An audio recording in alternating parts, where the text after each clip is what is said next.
यशोमती मैया के नंद लाला।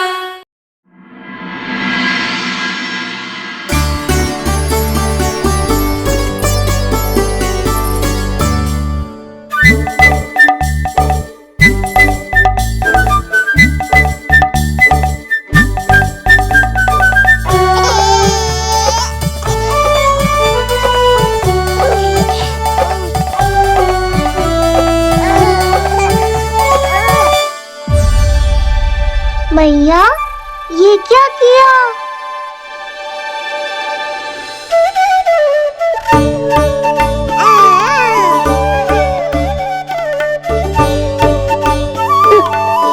लगता है इसे माखन से अधिक ही प्रेम हो गया है। सावधान यशोदा, कहीं बड़ा होकर माखन चोर ना बन जाइए। माखन चोर क्यों बनेगा मेरा लल्ला? माखन की कोई कमी है क्या हमारे घर में? जितना माखन चाहिए उतना माखन खिलाऊंगी मैं अपने लल्ला को। पर मैया, अभी तो थोड़ा सा भी नहीं चखा रही हो। ये ले।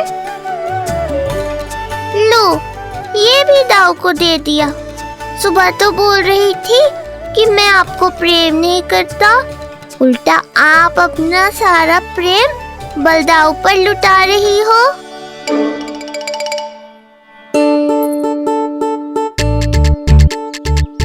सुनो जी, कान्हा के चारों ओर सिरहाने लगा दो ना, नहीं तो जी फिर से इधर उधर चला ना जाए। अच्छा सुझाव दिया तुमने। अभी लाए।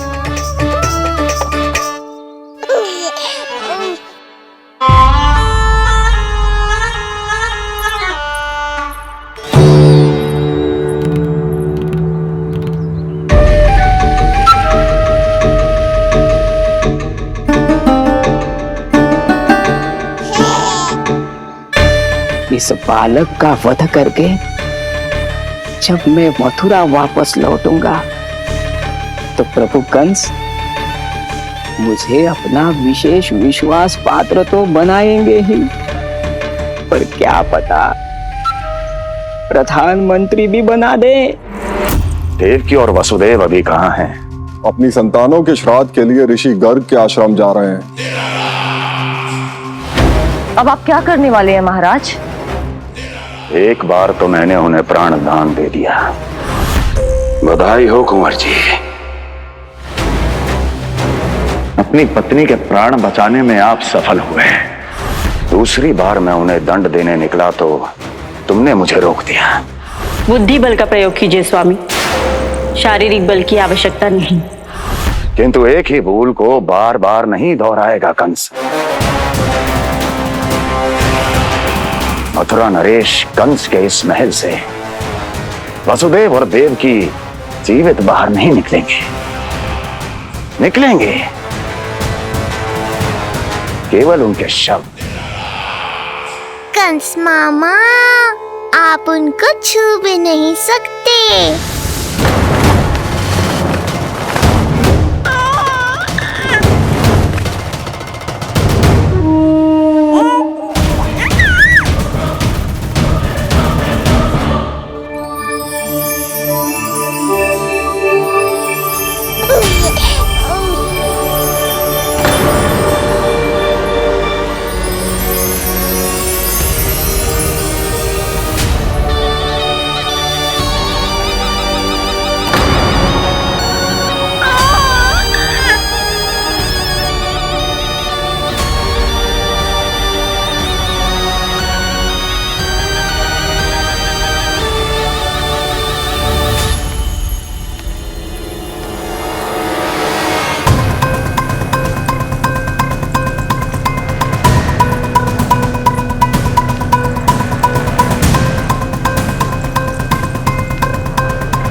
क्या हो रहा है?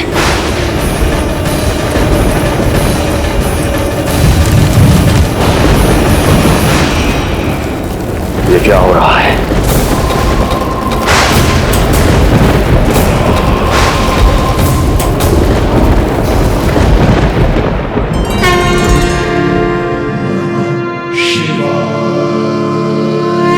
क्या हुआ प्रभु? आप अचानक इतने चिंतित क्यों हो गए? कृष्ण ने अपने पांव का अंगूठा अपने मुख में रख लिया है देवी। इसमें चिंतित होने की कोई बात नहीं है प्रभु। ऐसा तो हर बालक कभी ना कभी करता ही है। तो सखा कोई साधारण बालक नहीं है देवी पार्वती, तो भगवान है। यदि वो ऐसे ही अपने अंगूठे को मुख में रखकर खेलते रहे तो अवश्य ही आ जाएगी। कौन आ जाएगी प्रभु? प्रलय आ जाएगी देवी, प्रलय आ जाएगी देवी। हे नारायण जी, क्या हो रहा है?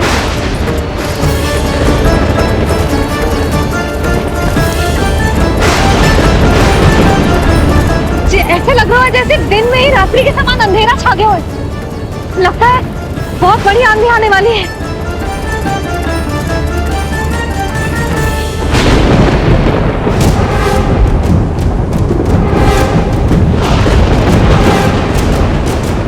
ये भीषण आंधी, ये मूसलाधार वर्षा, तुम दोनों ने ऋषि गर्ग के साथ मिलकर अवश्य कोई योजना बनाई है ना?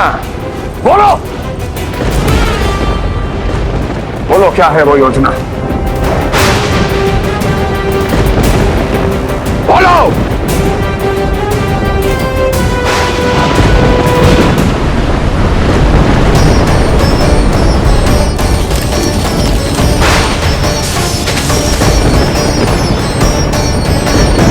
लगता है प्रकृति क्रोध में। मैं जाकर गौशाला संभालता हूँ, कहीं कोई हानि ना हो जाए। तुम बालकों को भीतर ले जाओ।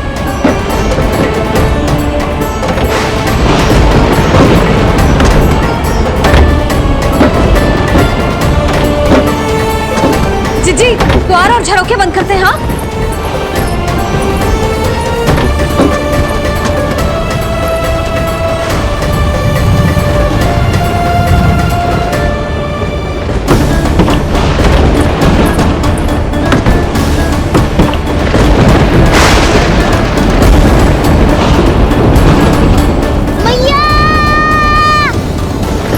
लल्ला, चल अंदर चल के खेल।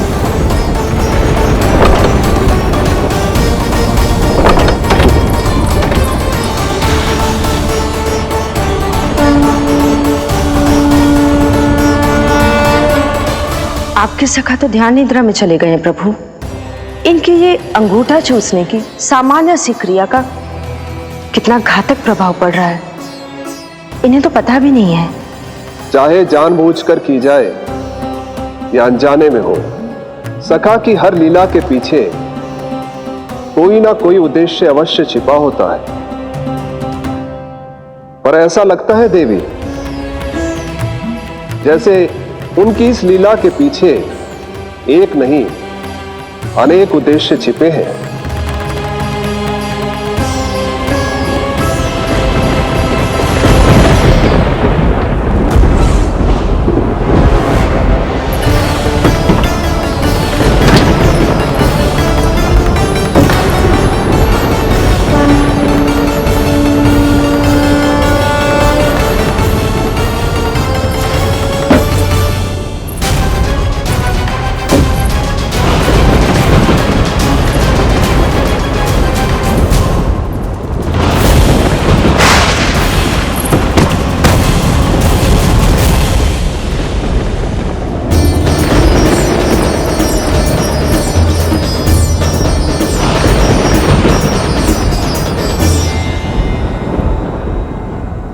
देख रही हो चिंची, प्रसाद ना मिली खाने को, तुझे पांव का अंगूठा ही चूसने लग गयो। कान्हा, ये क्या कर रहे हो है? अंगूठा मुंह से निकाल दे लल्ला। ये अच्छी बात ना है कान्हा। देख कान्हा, तू नींद में है, इसका अर्थ ये ना है कि मैया तुझे अंगूठा चूसने देगी। निकाल अंगूठा मुंह से। आज तो बड़ी शीघ्र इतनी गहरी निद्रा में सो गए हो तुम।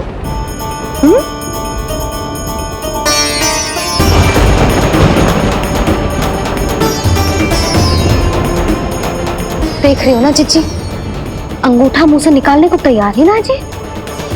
ऐसा क्या आनंद मिल रहा है।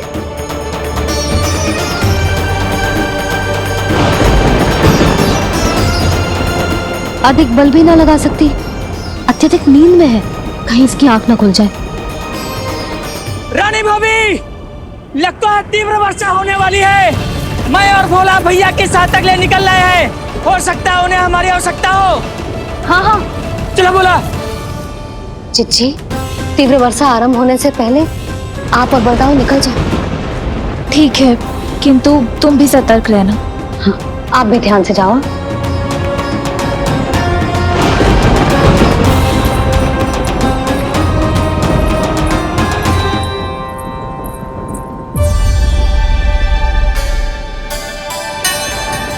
हे नारायण, वस्त्र बाहर सूख रहे हैं और तेरे अन्नप्राशन वाले चावल भी रखे। भीतर करना होगा ना अच्छी चांद की भी।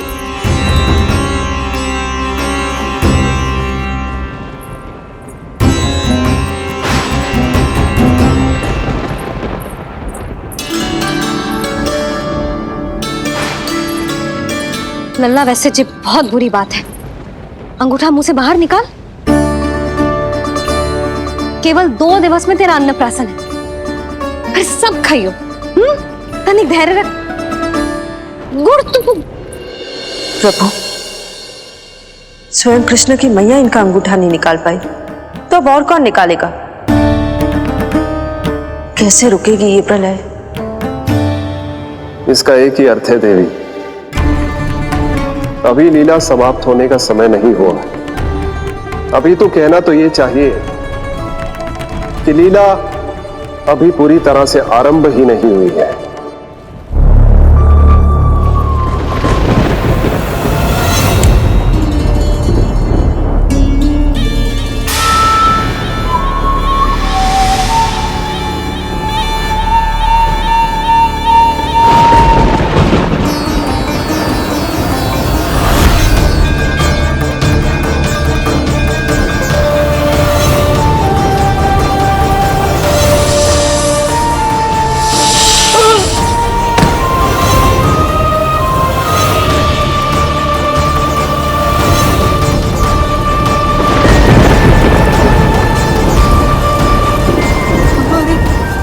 कंस ने प्रलय बुला ली।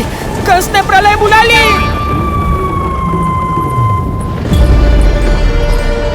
हे नारायण, जे वर्षा तो रुकने वाली ना है। जे गुड़ और गेहूं भीतर रख देती हूँ।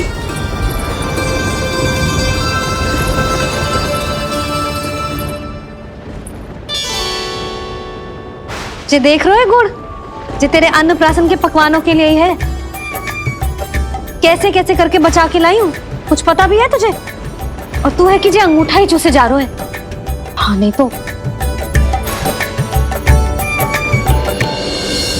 किंतु आज प्रलय भी आ जाए तो कंस की तलवार का वार रोकने में असमर्थ होगी। कंस के साथ विश्वासघात किया है, दंड तो मिलेगा। महाराज, वायुमंडल में अचानक आए इस परिवर्तन का हमसे कोई लेना देना नहीं है। हम तो बस अपनी संतानों के श्राद्ध के लिए जा रहे थे। मूर्ख हूं मैं,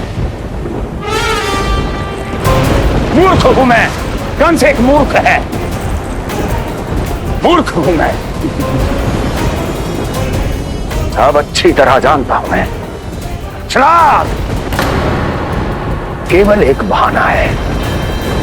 किंतु सत्य यह है कि तुम और वो ऋषि गर्ग मिलकर मेरे विरुद्ध एक षड्यंत्र रच रहे हो, और ये तुम्हारी योजना है। भैया, ये आप क्या कह रहे हैं?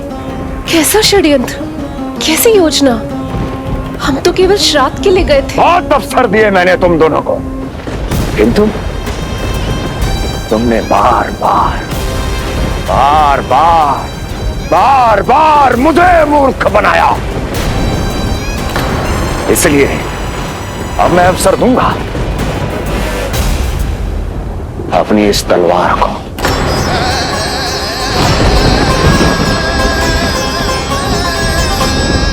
येन केन प्रकारेण साम दाम दंड भेद, कोई ना कोई युक्ति लगाकर मैं तुम्हारे उस बालक का वध कर ही दूंगा। पर उस क्षण का साक्षी बनने के लिए अब तुम दोनों को जीवित नहीं छोड़ूंगा मैं।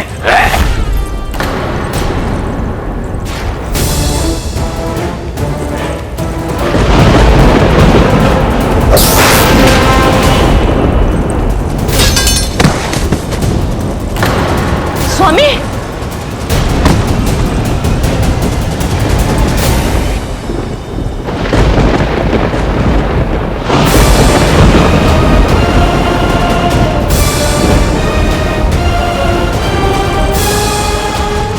तेरा काल तेरी प्रिय बहन के गर्भ से उसकी 8वीं संतान बनकर जन्म लेगा और तेरा विनाश करेगा, विनाश करेगा, विनाश करेगा।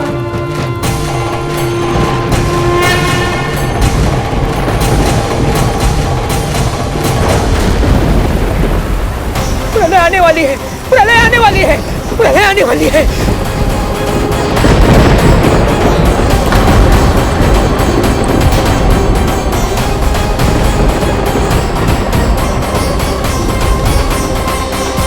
यदि कंस को रोकना, अपने माता पिता की रक्षा करना और चपलासुर के ब्रह्म को मिटाना ही इस लीला के उद्देश्य थे, तो ये सभी उद्देश्य पूरे हो चुके हैं प्रभु। अब तो ये प्रलय रुकनी ही चाहिए। ये केवल सखा की लीला ही नहीं है देवी पार्वती, उनकी माया का उदाहरण भी है। मार्कंडेय ऋषि को दिए गए वरदान को पूरा करने के लिए ही ये सब हो रहा है। कौन सा वरदान प्रभु? प्रभु की माया को साक्षात अपनी आंखों से देख पाने का वरदान।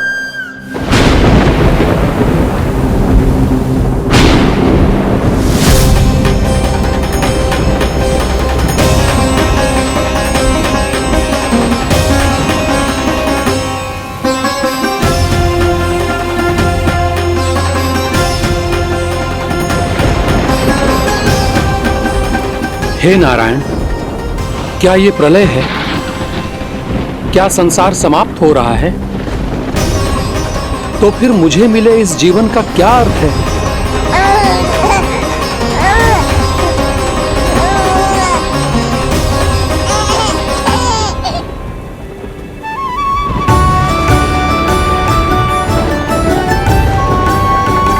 ये बालक यहां कहां से आया?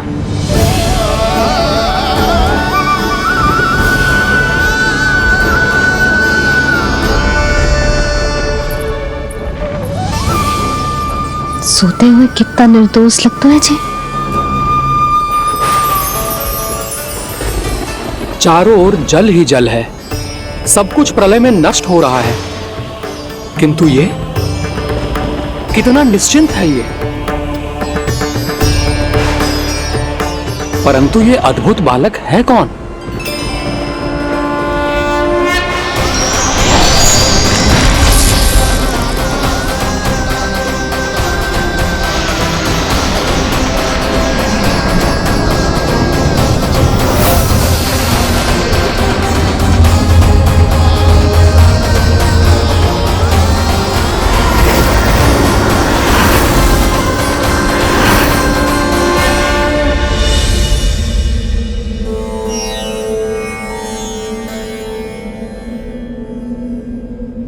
जिन घने काले बादलों ने आकाश को घेरा हुआ था, कहां गए वो?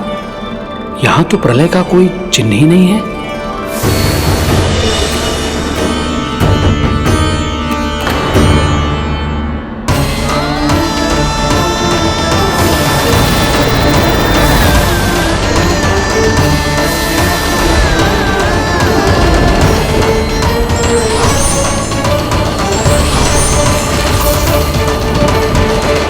ये आप ही की माया थी ना प्रभु?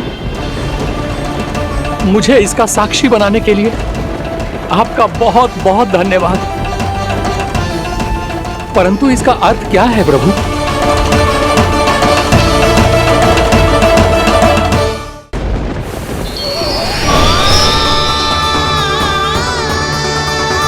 प्रभु,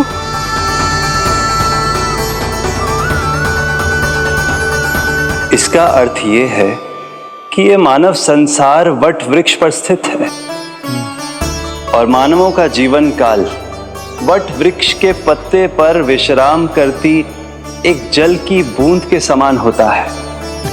वो बूंद जो किसी भी क्षण नीचे गिर सकती है। आपने तो स्वयं देखा है महर्षि, ये संपूर्ण जगत, ये महाब्रह्मांड मेरे ही भीतर स्थित है। ये उदाहरण है इस बात का कि जो दिखता है उसके कई स्वरूप होते हैं। जो आज आप देख रहे हैं वो पहले भी हो चुका है और आगे भी होगा। सब कुछ एक माया है। प्रलय का होना, जीवन का होना, दुख सुख सब एक भ्रम है। ठीक उसी प्रकार जिस प्रकार एक जलाशय में दिखने वाला प्रतिबिंब आपकी वास्तविकता नहीं बल्कि एक भ्रम होता है। इसलिए मनुष्य को सदैव ध्यान रखना चाहिए कि जीवन में कोई भी संकट क्यों ना आए, वो इस प्रलय की तरह केवल एक भ्रम ही होता है।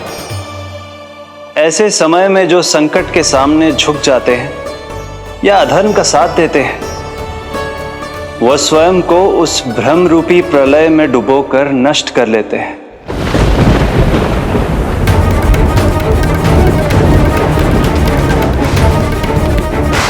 पर जो मेरी शरण में आकर संकटों का सामना करते हैं, वह स्वयं को कठिन से कठिन प्रलय से भी उभार लेते हैं। किंतु प्रभु, सभी व्यक्तियों में संकटों का सामना करने का साहस नहीं होता। कृपा करके आप कुछ ऐसा कीजिए जिससे आपके भक्तों को इतना बल मिले कि वो कठिन से कठिन परिस्थितियों का सामना भी सहर्ष कर सकें। मैं वरदान देता हूं महर्षि, पीपल के पत्ते पर बाल कृष्ण की इस छवि का स्मरण मेरे जो भी भक्त करेंगे उनके साथ मेरा आशीर्वाद सदैव बना रहे। वो चाहे कितनी भी कठिन परिस्थिति में क्यों ना फंसे, बाल कृष्ण की ये छवि उन्हें उससे उभर पाने में सामर्थ्य प्रदान करेंगे।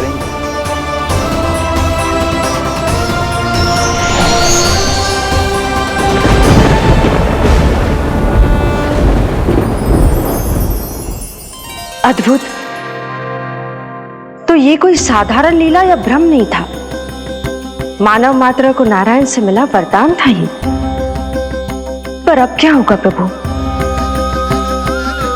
कैसे रुकेगी ये प्रलय?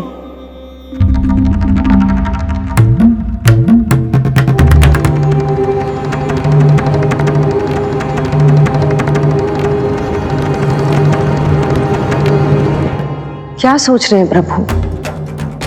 क्या आप रोकेंगे ये सब? नहीं प्रिय, ये कृष्ण की माया है, वही इसे रोक सकते हैं। पर मैं अपने सखा से भेंट करने अवश्य जाऊंगा।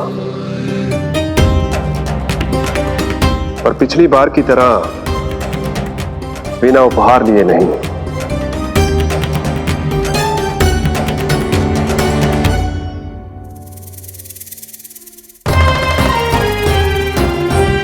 उपहार?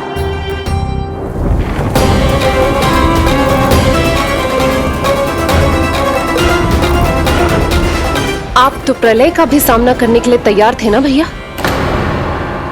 अभी तो प्रलय भी नहीं आई और आपकी ये दशा हो गई। महाराज,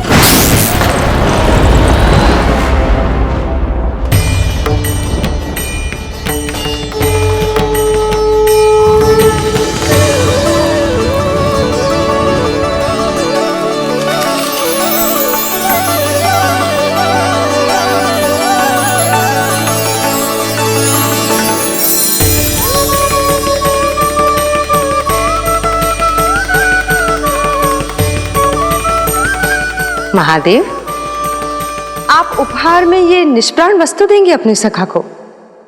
सही पहचाना देवी, पर उपहार देने से पहले इसे आकार दूंगा मैं, क्योंकि प्राण तो इसमें बाल कृष्ण ही भरेंगे।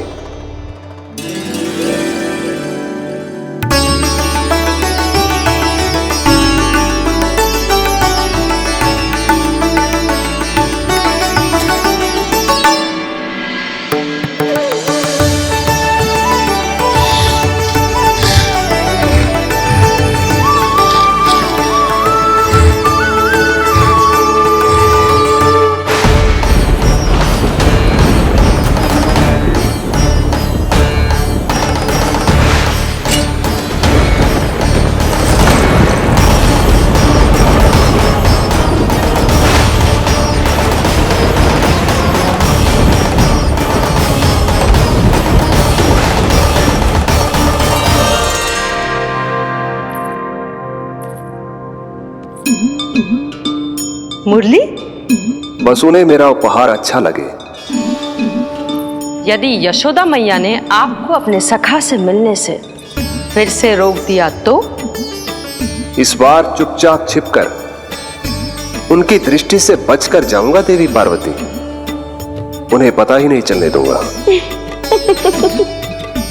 संभालिएगा प्रभु, यदि यशोदा मैया ने आपको पकड़ लिया तो लेने के देने पड़ जाएंगे महादेव।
ये रहे चावल, जानकी को कही थी मैंने भीतर रख दे, छोड़कर चली गई बाहर, कुछ याद ही ना रहते ऐसे।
कान्हा, अंगूठा निकाल दे नन्ना,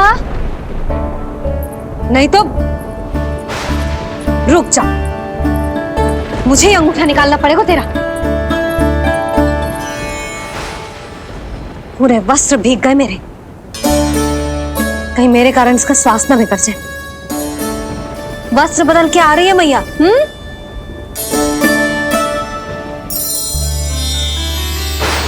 आ रही हूं।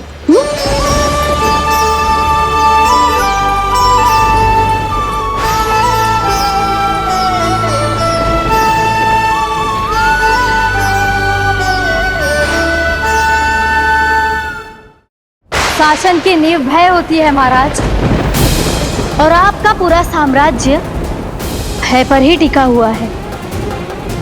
यदि आप ही इस तरह से भयभीत दिखाई देंगे तो आपके साम्राज्य को डगमगाने से कोई भी नहीं रोक पाएगा। एक बार आपने ही कहा था ना कि अपनी दुर्बलता कभी किसी को मत दिखाओ।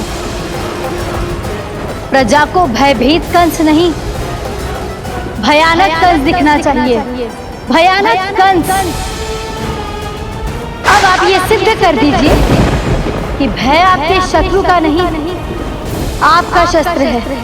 महाराजा धीराज, कंस का शस्त्र।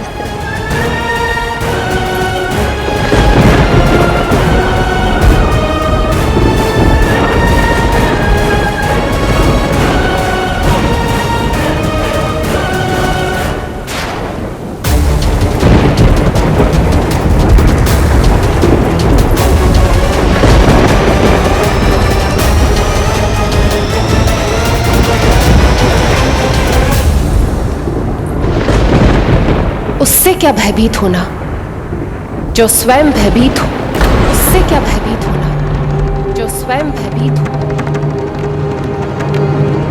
सखा, इस माया को विराम देने का समय आ गया है।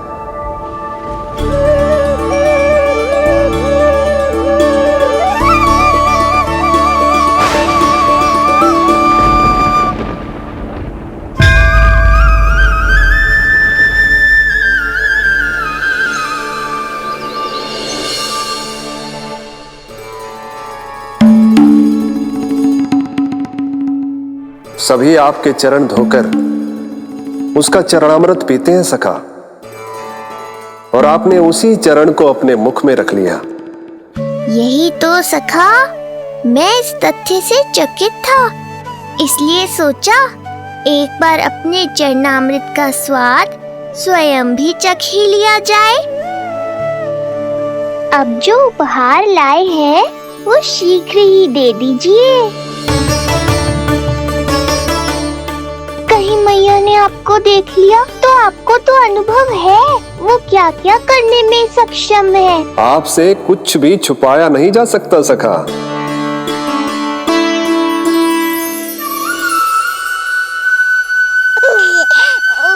इन अधरों पे पांव के अंगूठे से अधिक ये मुरली शोभा देगी सखा।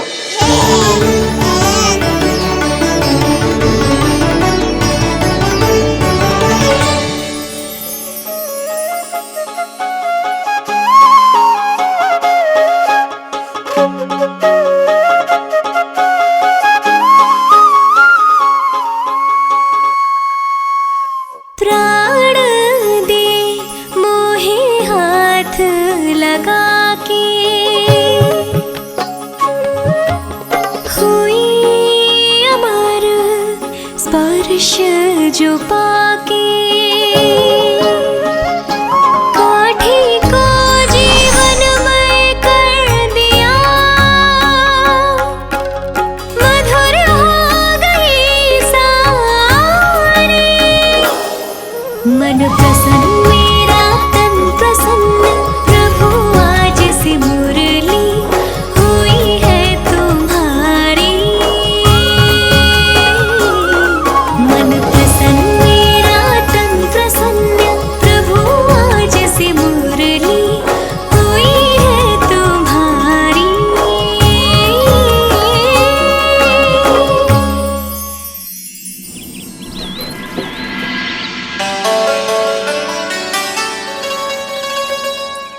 तुम्हारी भक्ति ने मेरा मन जीत लिया है मुरली। शीघ्र ही सारा संसार तुम्हें मेरे नाम से और मुझे तुम्हारे साथ से पहचानेगा।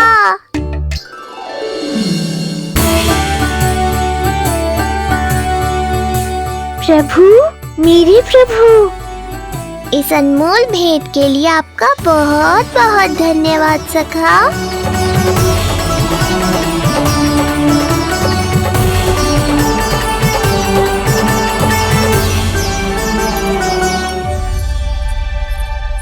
सखा, मैया,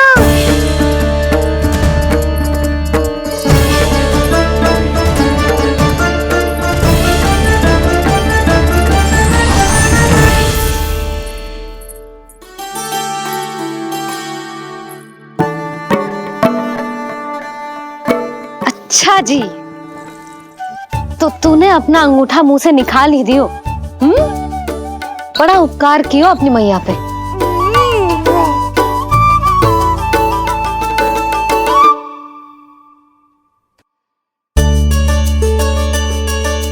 प्रभु, मैया ऐसा मत करो, मेरी मुरली वापस दे दो मुझे। ये कहाँ से आई? मेरे सखा ने उपहार में दी है। मैंने तो सोचा भी नहीं था मैया कि मेरे अंगूठा मुंह में लेने से इतना सब कुछ हो जाएगा। तेरे मुख पे छाई ये दृष्टता की छाया साक्षी है।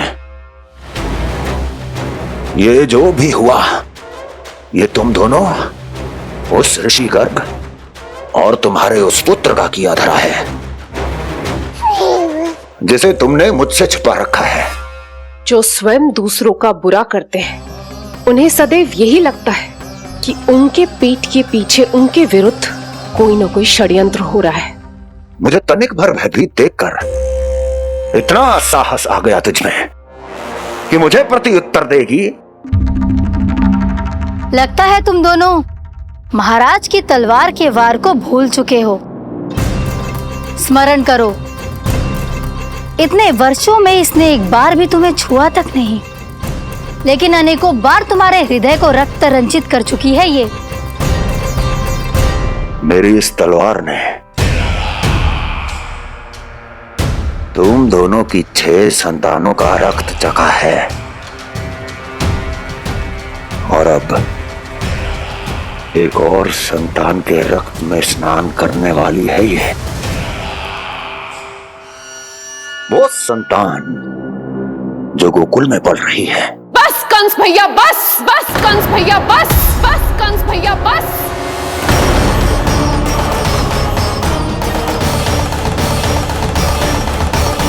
इतना दुस्साहस! तू मुझसे ऊंचे स्वर में बात करेगी अपने बड़े भाई के सामने? बड़े भाई जैसे कौन से कर्म किए हैं आपने?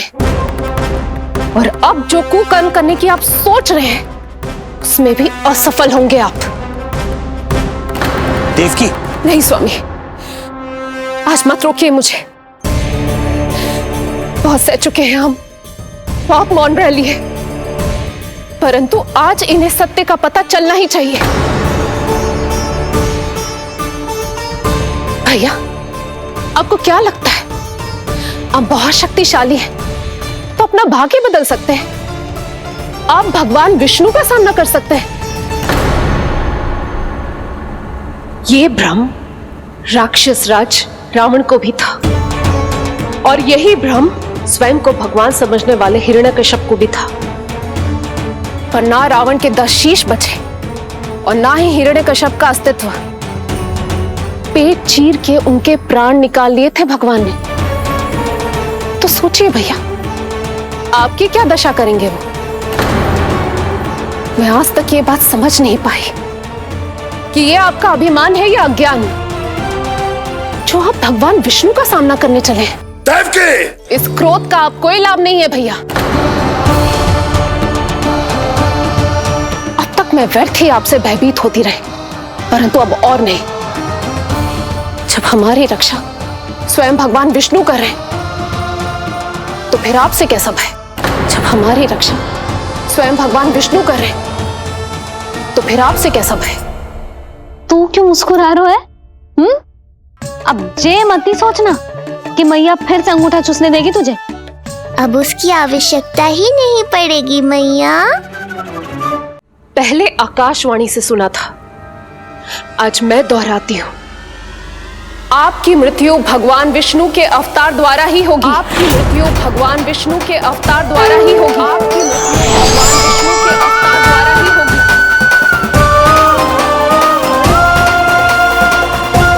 भले ही वो कहीं भी क्यों ना हो।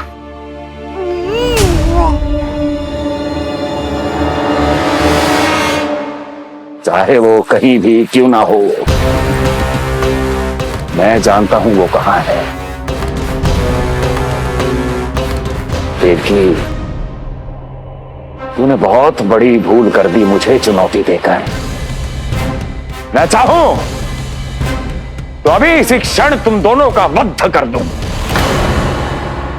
किंतु नहीं।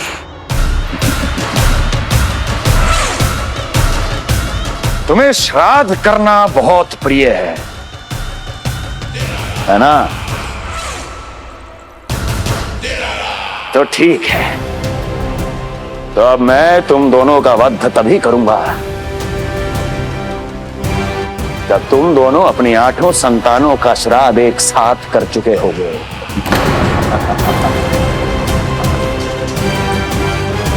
श्राद्ध की तैयारियां करो।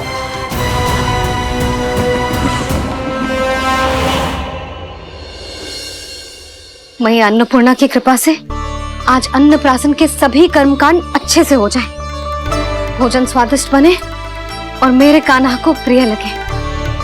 बस इतना आशीर्वाद दे दो तुलसी मैया। मैया, कहीं उसे ऐसा न लगे कि उसकी मैया को अच्छा भोजन बनाना आता ही ना है।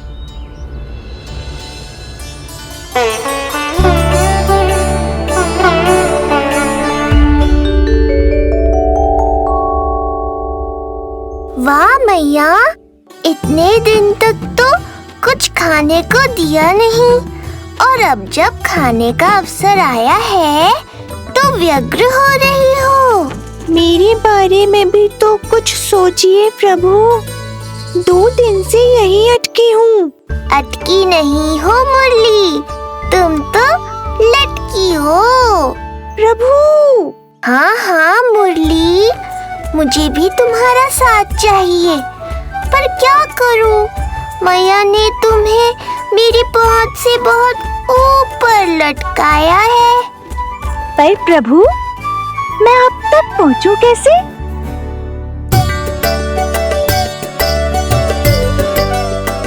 प्रभु, सोचिए मत, कुछ करिए।